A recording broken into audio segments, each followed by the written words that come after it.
महाराष्ट्रात सध्या एक मोठा प्रश्न चर्चेत आहे. लाडकी बहीण योजना बंद होणार का?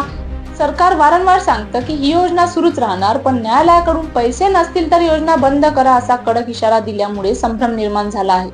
त्यामुळे या योजनेचं नेमकं भविष्य काय आहे हे समजणं खूप महत्वाचं आहे. नमस्कार, मी सपना. स्वागत आहे तुमचं बातमी या चॅनलमध्ये. चॅनलला सबस्क्राईब नसेल केलेलं तर नक्की करा. सर्वात आधी या योजनेबद्दल थोडक्यात समजून घेऊया. 2024च्या विधानसभा निवडणुकीआधी शिंदे सरकारने ही योजना सुरू केली. या योजनेअंतर्गत राज्यातील महिलांना दर महिन्याला 1500 रुपये थेट त्यांच्या बँक खात्यात दिले जातात. या योजनेला प्रचंड प्रतिसाद मिळाला आणि सुमारे 2,43,00,000 महिलांनी यासाठी नोंदणी केली. अनेकांच्या मते 2024च्या निवडणुकीत महायुतीच्या मोठ्या विजयामागे या योजनेचा मोठा वाटा होता.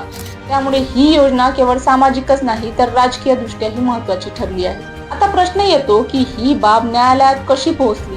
गायत्री पानवार या मुंबई महानगरपालिकेच्या निवृत्त कर्मचारी यांनी उच्च न्यायालयाला याचिका दाखल केली की त्यांचा आरोप होता की त्यांना अजूनही पेन्शन, ग्रॅच्युइटी आणि 7व्या वेतन आयोगाचे लाभ मिळाले नाहीत. या प्रकरणावर सुनावणी दरम्यान महानगरपालिकेने सांगितले की सरकारकडून निधी न मिळाल्यामुळे पैसे देण्यात अडचण येत आहे.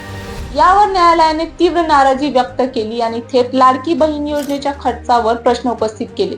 न्यायालयाने स्पष्ट शब्दात म्हटलं की जर तिजोरीत पैसे नसतील तर अशी योजना थांबवावी लागेल. इतकंच नाही तर कर्मचाऱ्यांचे पैसे देण्यासाठी आवश्यक असेल तर इतर खर्च कमी करण्याचा सल्लाही देण्यात आला. आता सर्वात मोठा मुद्दा, ही योजना बंद होऊ शकते का? सध्या तरी याचं उत्तर आहे नाही. कारण अशा योजना सुरू करणं हा सरकारचा धोरणात्मक निर्णय असतो आणि न्यायालय सहसा अशा निर्णयात हस्तक्षेप करत नाही. जोपर्यंत कोणताही कायदेशीर किंवा घटनात्मक भंग होत नाही तोपर्यंत. त्याची सुनावणी झाली ती थेट या योजनेवर नव्हती, तर न्यायालयाने फक्त निरीक्षण नोंदवलं आहे. या आधीही या योजनेविरोधात याचिका दाखल झाल्या होत्या, पण त्या फेटाळून लावण्यात आल्या होत्या. पुढे काय होऊ शकतं याचा विचार केला तर सरकार या योजनेत काही बदल करू शकते. पात्रता अधिक कडक केली जाऊ शकते, अपात्र लाभार्थ्यांना वगळलं जाऊ शकतं किंवा खर्च नियंत्रित करण्यासाठी काही अटी बदलल्या जाऊ शकतात.